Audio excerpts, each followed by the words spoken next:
Halo, selamat datang di channel kami Biology is Interesting by Nix Kelasta. Video pembelajaran biologi kali ini adalah untuk kelas 12 SMA. Marilah, sebelum kita mulai penjelasan berikutnya, kita amati tayangan berikut ini.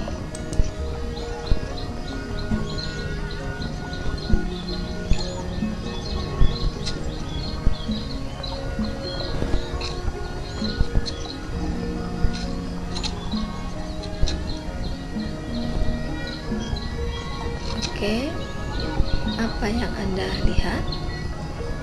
Selanjutnya, tanaman berikut ini. Perhatikan bagaimana tanaman ini hidup.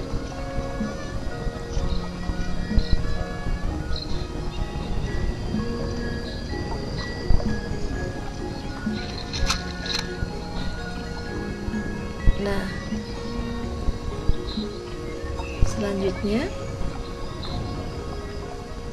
mari kita lihat tanaman berikutnya. Perhatikan bagaimana tunas tumbuh. Tanaman apakah ini?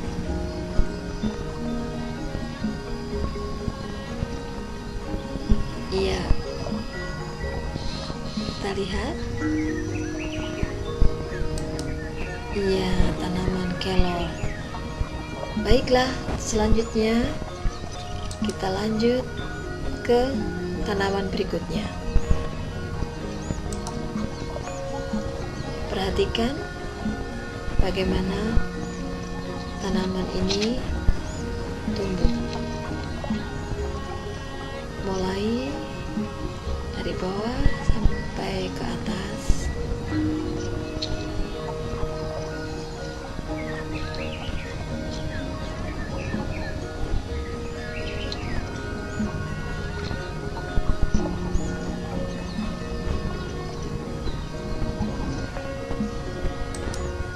Ya, tanaman lidah buaya. Selanjutnya, mari kita lihat tanaman berikut ini.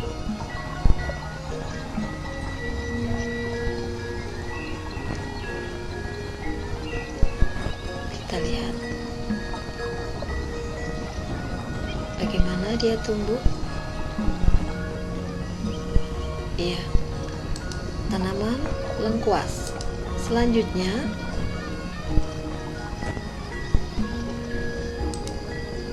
tanaman keladi. Kita perhatikan, di situ terdapat upih. Kemudian, nah, kita lihat bagaimana pertumbuhannya.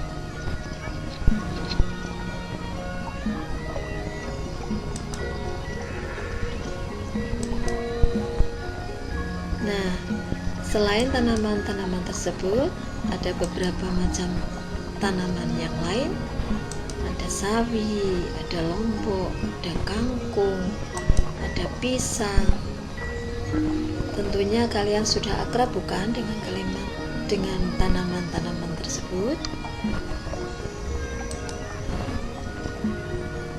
Pertanyaannya, proses apakah yang terjadi pada tumbuh-tumbuhan tersebut? Samakah cara perkembangbiakan tumbuhan tersebut? Faktor apa sajakah yang mempengaruhi pertumbuhan tanaman tersebut?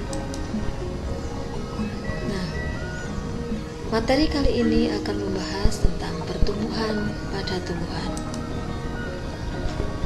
Kita lihat ada gambar beberapa pertumbuhan pada tumbuhan, baik itu pada kacang hijau, pada pegagan, kemudian pada jagung. Apakah perbedaannya? Tujuan pembelajaran kali ini adalah menganalisis hubungan antara faktor internal dan faktor eksternal dengan proses pertumbuhan dan perkembangan pada makhluk hidup berdasarkan hasil percobaan. Pengertian pertumbuhan adalah peristiwa perubahan ukuran volume pada makhluk hidup yang terjadi selama masa hidupnya sebagai akibat dari perbanyakan sel dan pembesaran ukuran volume sel yang tidak dapat balik atau irreversibel, yaitu makhluk hidup yang telah tumbuh besar tidak akan balik lagi ke ukuran semula. Sifat pertumbuhan adalah kuantitatif dan tidak dapat kembali ke bentuk semula, bisa diukur. Kuantitatif berarti bisa diukur.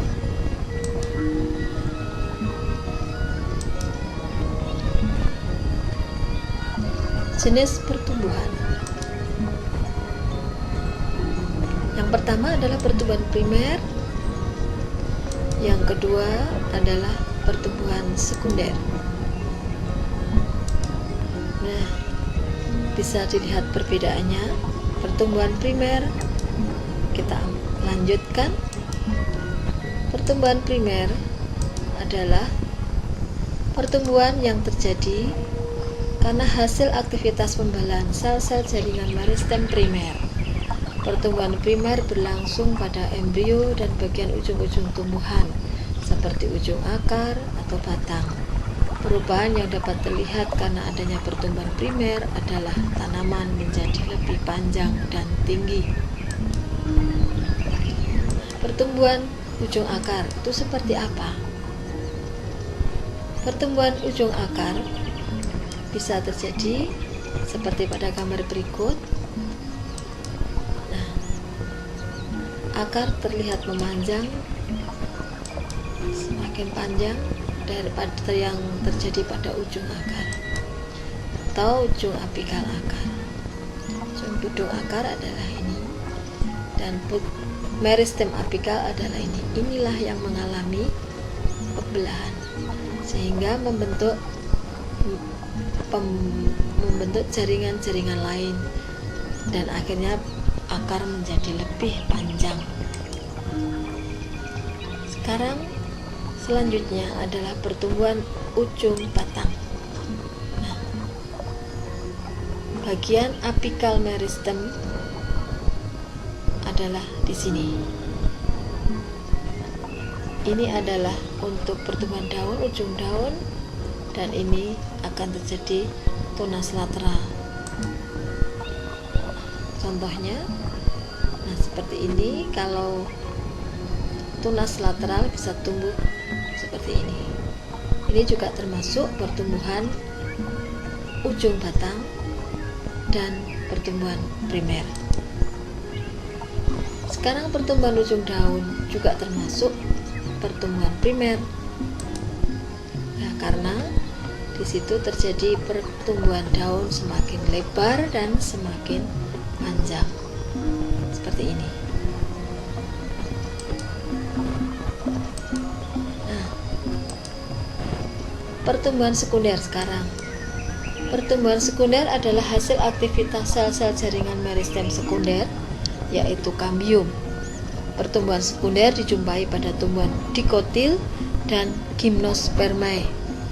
Akibatnya, pertumbuhan sekunder terjadi perbesaran bagian batang tumbuhan. Mari kita lihat pada tayangan berikut. Pertumbuhan sekunder. Jika kita amati, pertumbuhan sekunder terjadi pada batang yang telah dewasa. Nah, pertumbuhan sekunder itu terbentuk dari kambium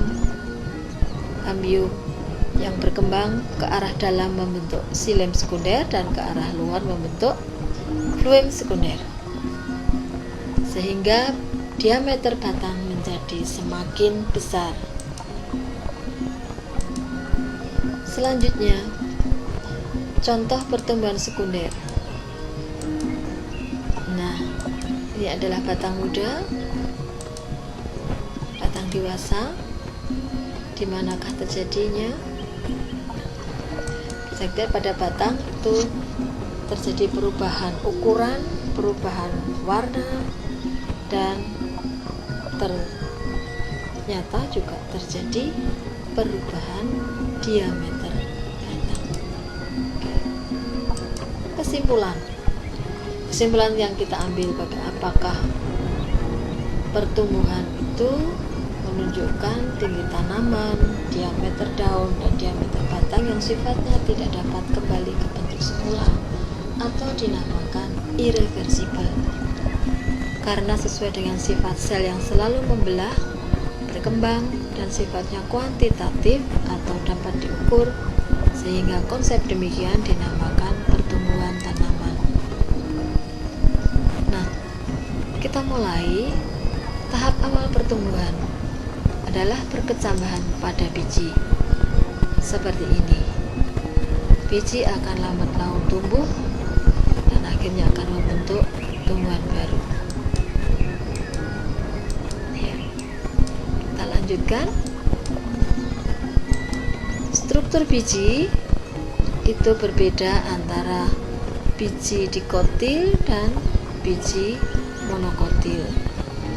Biji dikotil terdiri dari 2 kotiledon, sedangkan biji monokotil hanya terdiri dari 1 kotiledon. Kita lihat pada dikotil, bagian-bagiannya adalah bagian di sini adalah radikula, calon akar, kemudian ini adalah plumula, calon daun. Di sini adalah bagian hipokotil, bagian atasnya dinamakan epikotil. Kemudian pada monokotil berbeda dengan dikotil dalam struktur bijinya. Memiliki endosperma. Sebenarnya juga sama, di dikotil juga ada, ini juga endosperma. Yang berbeda adalah pada monokotil bijinya dilindungi oleh koleoriza, dia melindungi akar atau calon akar. Oke, kita lanjutkan.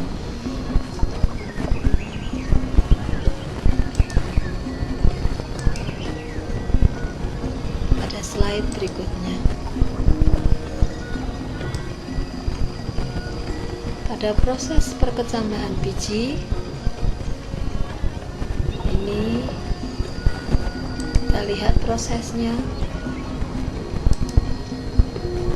Air masuk, kemudian mengaktifkan gibberellin di dalam biji, kemudian memicu produksi amilase sehingga amilase mecah pati menjadi gula.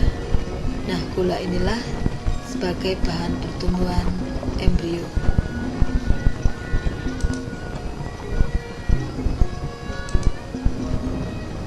Pada proses perkecambahan biji kita lihat ada biji kacang hijau yang mengalami perkecambahan, akan terjadi pertumbuhan batang, akar bertambah panjang, kemudian batang juga, kemudian daun juga akan muncul. Karena biji berkeping 2, maka kita amati ternyata daun yang tumbuh juga 2 pada saat pertama tumbuh. Fisiologi perkecambahan. Tahap pertama suatu perkecambahan adalah proses fisika, yakni terjadi imbibisi, penyerapan air oleh benih, melunaknya kulit benih, dan hidrasi dari protoplasma. Sedangkan pada tahap kedua disebut sebagai proses kimia karena dimulai dengan kegiatan-kegiatan sel dan enzim-enzim serta naiknya tingkat respirasi benih. Tipe perkecambahan epigea. Tipe perkecambahan epikial ini ditandai adanya hipokotil yang tumbuh memanjang di atas tanah. Akibatnya kotiledon terdorong ke permukaan tanah, seperti pada gambar tersebut. Tipe perkecambahan yang kedua adalah tipe perkecambahan hipogeal. Tipe perkecambahan ini ditandai pertumbuhan memanjang dari epikotil yang menyebabkan plumula keluar, menembus kulit biji dan muncul di atas tanah. Kotiledon tetap berada di dalam tanah. Nah, ini contohnya adalah perkecambahan pada biji jagung. Perbedaan kedua tipe perkecambahan, bila kita bandingkan, yang paling utama adalah adanya kotiledon yang berada pada tempat yang berbeda.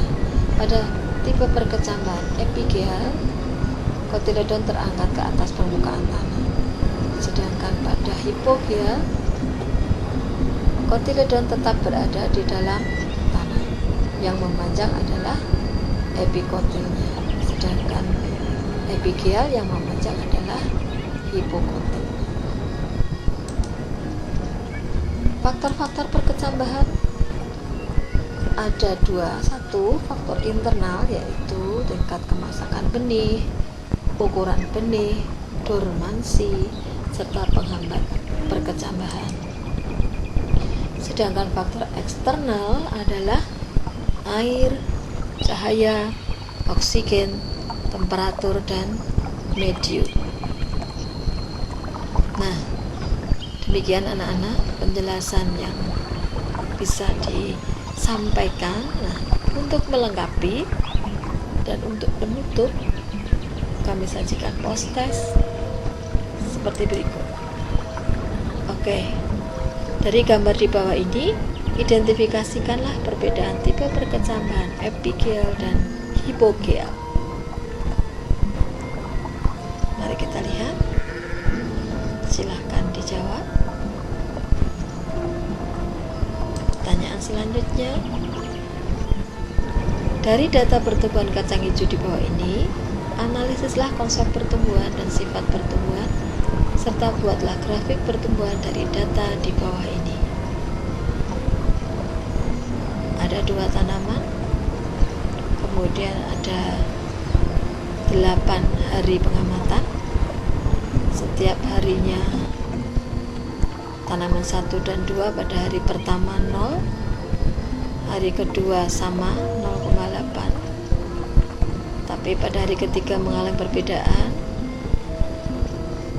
Hari keempat 5, 6, dan 7 masing-masing mengalami perbedaan. Nah, silahkan kalian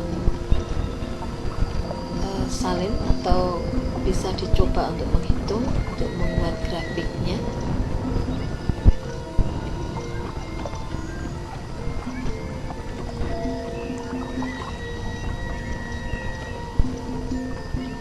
Oke, kita lanjut ke pertanyaan berikutnya.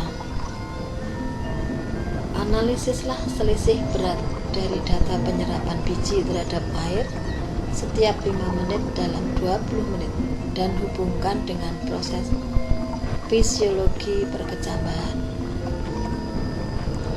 Kita lihat waktu perendaman belum direndam itu berat biji 2,25. Setelah 5 menit pertama 2,27, 5 menit kedua 10 menit 2,27, ditambah 5 menit lagi 15 menit tetap 2,27, dan waktu perendaman 20 menit berat bijinya 2,27. Nah, menurut kalian mengapa ini bisa terjadi, atau bagaimanakah proses fisiologi pada biji tersebut? Oke, demikian atas perhatiannya, kami ucapkan terima kasih. Thank you for your attention and see you.